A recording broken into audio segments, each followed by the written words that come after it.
Assalamualaikum warahmatullahi wabarakatuh. Sahabat Qurani yang dirahmati Allah, kali ini kita akan membahas surah Al-Furqan, surah ke-25 dalam Al-Quran yang terdiri dari 77 ayat. Surah ini dinamakan Al-Furqan yang berarti pembeda, karena di dalamnya Allah menurunkan kriteria yang jelas untuk membedakan antara kebenaran dan kebatilan, antara petunjuk dan kesesatan. Mari kita simak intisari dari ayat-ayatnya. Ayat 1-20, keagungan Al-Quran dan sikap orang kafir.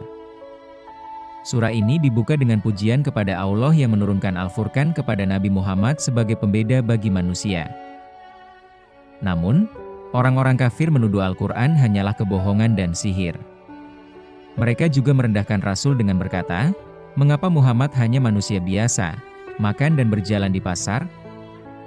Pelajaran yang bisa kita ambil adalah bahwa wahyu Allah bukan untuk dipertanyakan bentuknya, tapi untuk diamalkan. Allah mengingatkan bahwa para nabi terdahulu juga manusia biasa, tapi tetap dipilih sebagai pembawa risalah.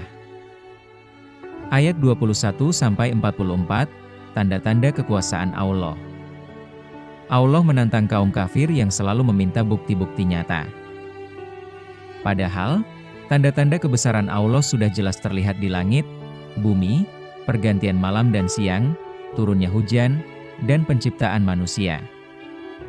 Semua itu adalah bukti kekuasaan Allah yang harusnya membuat manusia tunduk, bukan malah ingkar. Dari ayat ini kita diajarkan untuk merenungi alam semesta sebagai sarana mempertebal iman. Orang yang menolak kebenaran meski bukti sudah jelas, akan tetap buta hatinya. Ayat 45-62, perumpamaan orang kafir.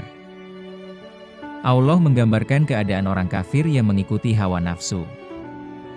Mereka disamakan seperti bayangan yang tak tetap, atau seperti orang buta dan tuli yang tidak mampu menerima kebenaran.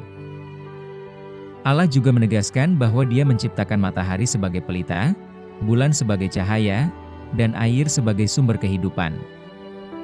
Pesannya adalah, dunia ini penuh tanda yang seharusnya membawa manusia pada pengakuan terhadap Allah, namun orang kafir tetap menutup mata. Ayat 63-77, kebohongan mereka tentang hari kiamat. Bagian penutup surah ini menyoroti dua hal, kebohongan orang kafir tentang kiamat, dan gambaran sifat-sifat hamba Allah yang sejati, yang disebut ibadur Rahman. Ciri-ciri hamba Allah yang sejati adalah rendah hati, menjauhi perdebatan sia-sia, tekun beribadah malam, berdoa agar dijauhkan dari neraka, sederhana dalam kehidupan, menjauhi syirik, zina, dan pembunuhan, serta selalu bertaubat jika pernah salah. Mereka juga tidak memberi kesaksian palsu dan selalu menjaga diri dari perbuatan sia-sia. Ayat-ayat terakhir ini memberi motivasi bagi kita untuk menjadi bagian dari ibadur Rahman, karena merekalah yang akan mendapat balasan surga penuh kedamaian. Sahabat Qurani, surah Al-Furqan adalah pengingat besar bahwa kebenaran dan kebatilan punya batas yang jelas. Allah menurunkan Al-Quran sebagai cahaya pembeda, dan kita dituntut untuk menjadi hamba yang tunduk kepadanya. Semoga kita semua mampu meneladani sifat-sifat ibadur Rahman agar kelak masuk ke dalam surganya. Wassalamualaikum warahmatullahi wabarakatuh.